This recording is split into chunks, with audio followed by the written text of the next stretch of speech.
What? What is happening? I couldn't believe my ears. The will stated that all the inheritance was to be given to my husband Ben, and I had no right to it. So my father-in-law was thankful to me. Well, it's unfortunate for Kelly, but we have no choice but to follow the will he declared. Thus, the inheritance was passed on to my husband.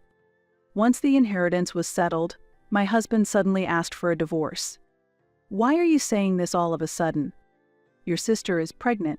It's my child. I'm going to marry her. He decided to abandon me and live with my sister and their child. In despair, I fell into the abyss. However, doubting the content of the will, I decided to investigate thoroughly. As a result of the investigation, I discovered shocking facts. My husband then kneeled on the floor, begging for forgiveness. But I have no intention of forgiving my husband and sister. They were destined to hit rock bottom. I am Kelly, currently 32 years old. My father was the CEO of a leading company, and I work there. My sister Sarah is a year older than me and has always been popular due to her beautiful and cheerful nature. On the other hand, I have always been uncomfortable with aggressive men and intense emotions, and I had little experience in love. Concerned about me, my best friend Mia invited me out. There's a mixer happening soon.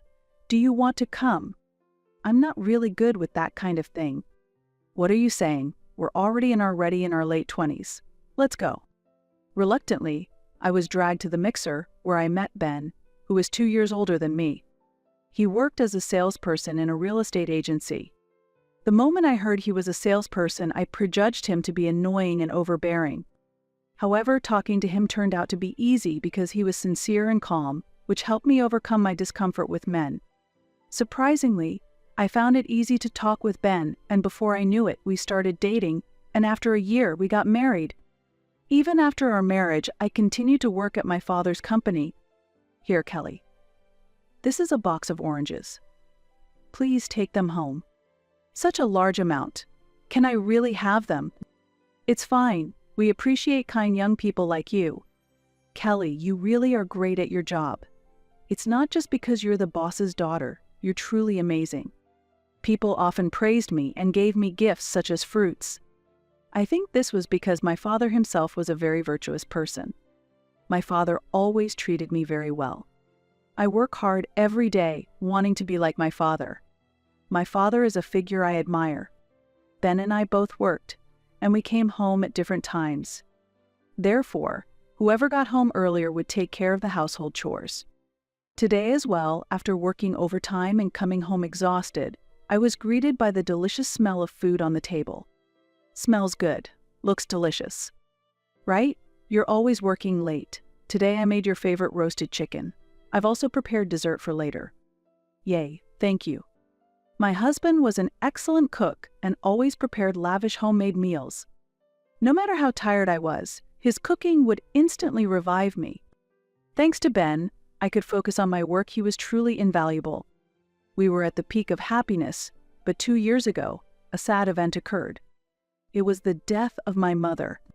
She was diagnosed with terminal cancer, and it all happened so suddenly. I was quite depressed by my mother's death, and my father felt the same.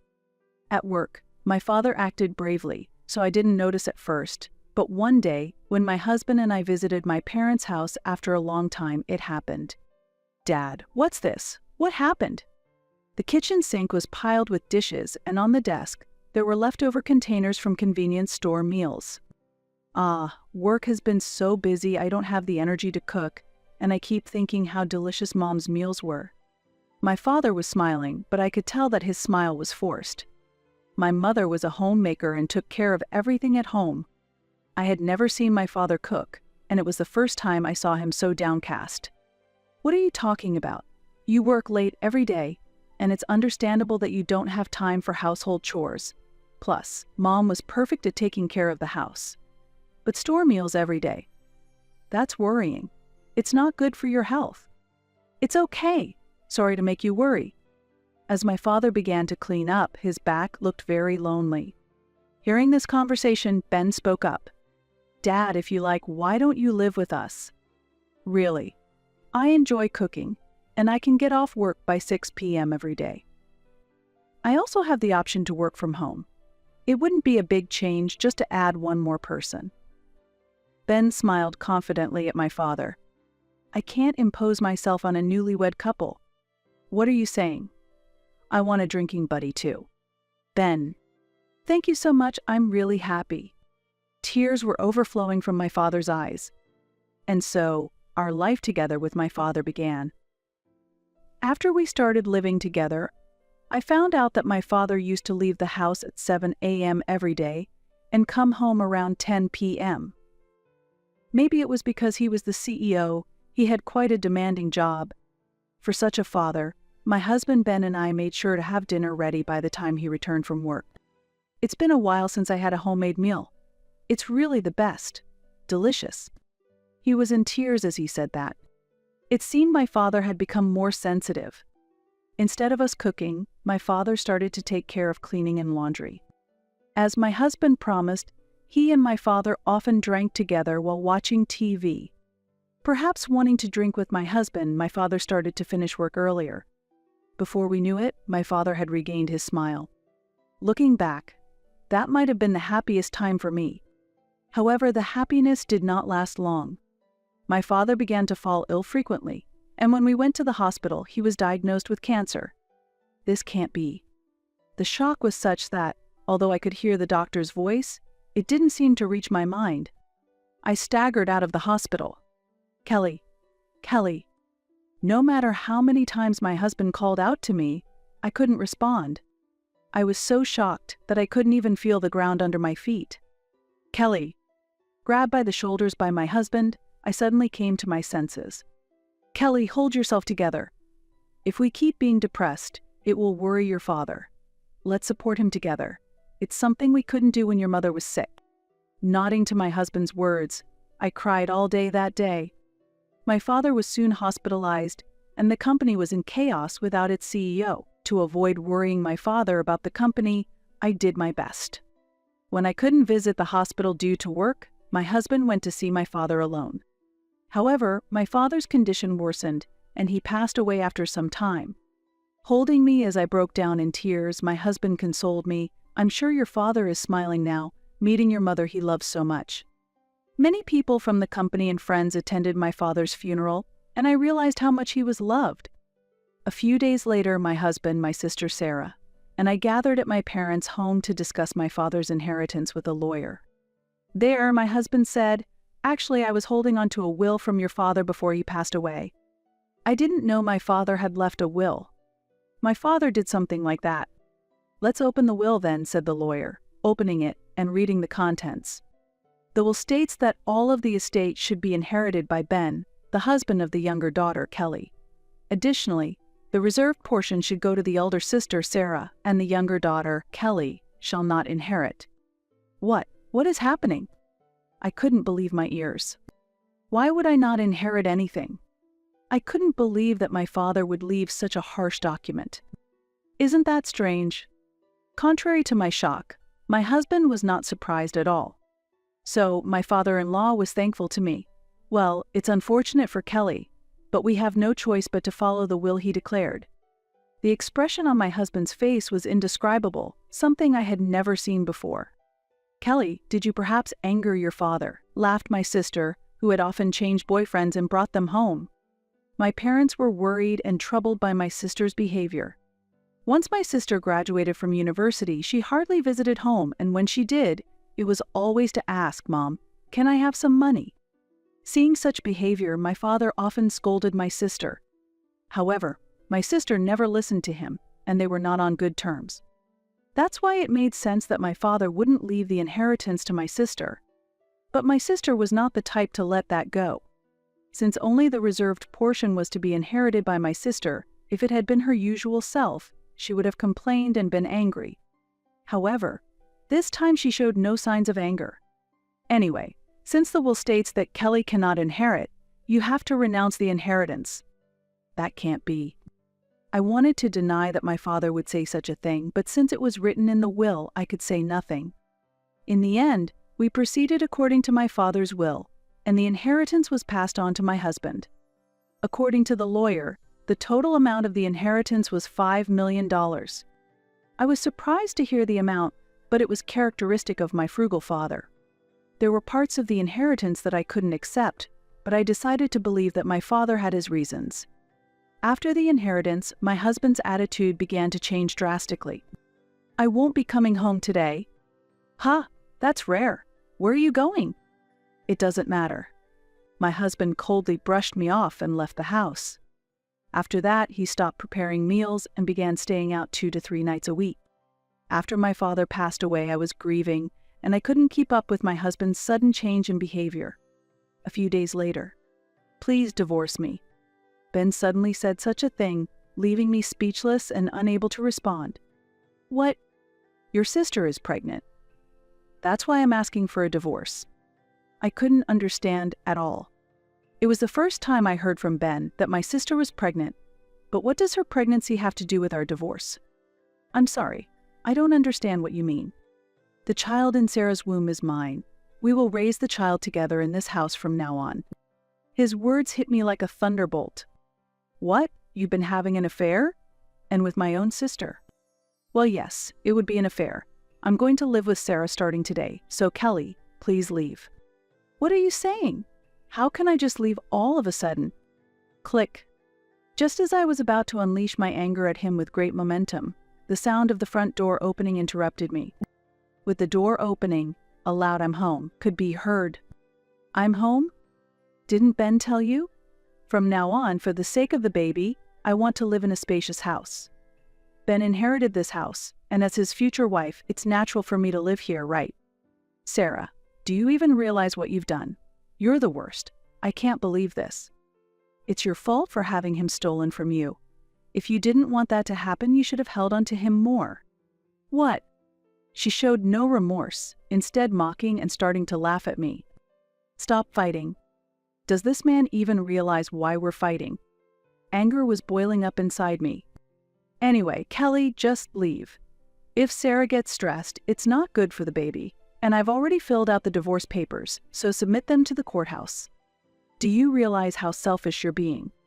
I shot a sharp look at Ben, who shrugged for a moment, but soon calmed down by looking at my sister. It felt disgusting. Can't help it, right? I've been taking care of your father all this time, and maybe she fell in love with me. Ugh. It's pathetic for an old flame to butt in. Just leave already. The two of them chuckled together. And then Ben demanded divorce. "Sign the papers." Leaving those words behind, he slammed the door shut, and I was thrown out of the house. Ben chose to abandon me and marry my sister. While crushed by grief, I started walking. That day, I contacted my best friend Mia and arranged to stay at her house for a few days. While staying at Mia's place, I searched for a single apartment and signed a contract for it. I told Mia everything that had happened. "I can't believe something like that happened. It's the worst." "But doesn't it seem strange? Would your dad really do that?" "You're right. It might be worth investigating." We decided to request a handwriting analysis. Fortunately, having worked at the same company as my father, there was plenty of material available to identify his handwriting. Also, relying on a contact of Mia's, I decided to hire a lawyer. As we continued to investigate, I grew suspicious of my husband's sister and the lawyer who had opened the will. 1 month later, once all the investigation results were in, I went to the house with a lawyer I knew. "Excuse us. Hey, what are you doing here? You've really done it, haven't you? I see right through you, so let me explain now. Sarah, sit down there." My ex-husband and sister nervously took their seats, and my lawyer and I also sat down. "Let me get straight to the point. We've investigated the will. As a result of our investigation, the will you prepared is invalid." "What?" Their faces turned pale. They knew what they had done. A will needs a signature and a date of creation. Did you know that? That's. Most importantly, this will has been forged. We conducted a handwriting analysis, and it was not written by your father. The lawyer spoke calmly and reliably. "That can't be. You're lying. Stop lying." Suddenly, my ex-husband stood up and started to make a scene. "Hey, calm down." My sister desperately tried to stop him. "Anyway, this will is invalid, so you two will not inherit anything from your father. It's a lie. It must be a lie." Holding his head, my husband Ben crouched down. "You really fooled me, huh? I can't believe you forged Dad's will. I've already reported this to the police." "The police? Why would the police get involved?" "Forgery of private documents is a serious crime. Did you really forge it without knowing that? Your head is in the clouds." "Stop. I was wrong. I was wrong. Please, forgive me." Ben pressed his forehead to the floor, prostrating himself in front of me. I let out a deep sigh. "Forgive you? There's no way I could. You had an affair with my sister and forged a will to try to take the inheritance. You're despicable." At that moment, the doorbell rang. Ding dong. "What now?" "At a time like this," Ben said as he went to the door. And there stood a police officer. "The police? Why?" "Didn't I tell you? I've reported it to the police." "No way." My husband retreated. "Are you Ben? Is Sarah also here? We need to speak with you at the police station about the forgery of private documents." "What the heck? Kelly, do something. Just because of a little forgery, the police." In her panic, my sister inadvertently admitted to her part in the forgery. "There's nothing I can do. This is the consequence of your actions." As they argued, the police officer revealed another shocking fact. "Additionally, your crimes don't stop there. You hired a friend to act as a fake lawyer, didn't you?" "Yes, the lawyer who read the will that time was a fake." Apparently, my ex-husband had paid his friend $1,000 to pretend to be a lawyer and promised a share of the inheritance once it was secured. Why would you? That friend has already confessed and has been arrested. That action qualifies as an unauthorized practice of law and fraud. He has testified about your involvement, so we have all the evidence. "Damn it, that guy!" Visibly upset and agitated, he was kicking chairs and shouting. It was the first time I saw Ben so emotionally unstable, which left me feeling complex. Raging, prostrating, having an affair with my sister, and forging my father's will. The man I believed was my destiny turned out to be a total scoundrel. I once truly loved him. I thought I might feel a bit of sympathy or loneliness watching Ben being arrested, but I felt absolutely none of that. Unbeknownst to me, my affection for Ben had completely faded over the past month. While watching Ben, my sister was breaking down in tears. She had brought it upon herself. Later, my ex-husband and sister were taken to the police station. The two were arrested for forging the will and hiring a friend to provide false testimony. I was thinking about what would happen to my sister's unborn child, but it was no longer my concern. As for me, I became the heir to the estate and inherited $5 million in cash. Through this experience, I learned about the harshness of life and also discovered my own strength. Despite being betrayed and hurt, I had the courage to pursue the truth and was able to achieve justice because of it. As a result of the trial, my ex-husband Ben and my sister Sarah both received actual prison sentences. The charges of forgery and fraud were serious, and both of them were sentenced to several years in prison. I am to become the aunt of my sister's child, but I am not yet ready to face this. Maybe one day, when the child grows up, the day will come when I can tell the truth. Inheriting such a large sum of money has transformed my life. However, through this ordeal, I've learned that there are things more important than money. The courage to pursue the truth, the strength to believe in myself, and the value of true friendship. Without Mia, I would not have been able to overcome this difficulty. I have taken over my father's position at his company. Although there was initial confusion, I now feel a sense of duty to protect and further develop what my father built. The employees have warmly welcomed me. "Kelly, you'll be fine. We trust not just because you're the president's daughter, but because of your character and abilities." The employees' words make me feel responsible. Following my father's wishes, I strive daily to protect the happiness of our employees and their families. Although I face difficulties at times, I am confident that I can overcome each one with the strength I gained from this experience. As for love, I've decided to take a break from it. It seems like it will take time to heal my wounded heart, but I believe that one day, I'll have a wonderful encounter. For now, I think it's time for me to face myself and grow. Occasionally on weekends, I visit my parents' graves. Mom, Dad, I'm doing well. As your daughter, I am diligently living each day so as not to bring you shame, I tell them, and I feel at peace. In the future, I want to be someone who can help others.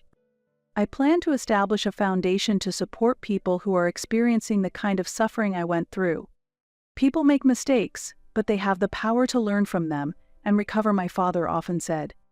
I hold these words close to my heart and walk forward. Life can take unexpected turns. But if you live sincerely and stick to your beliefs, I believe happiness will come. My new life has just begun. What meetings and experiences await me may be a little scary, but I'm more excited than anything. Mom, Dad, thank you. Because of your love and teachings, I am here now. As your daughter, I will continue to live proudly. And if I can pass on the lessons I've learned through this experience to someone else someday, that might become my new mission. Tomorrow is another new day. I take a deep breath and step forward into the future. This story may have come to an end, but the story of my life continues.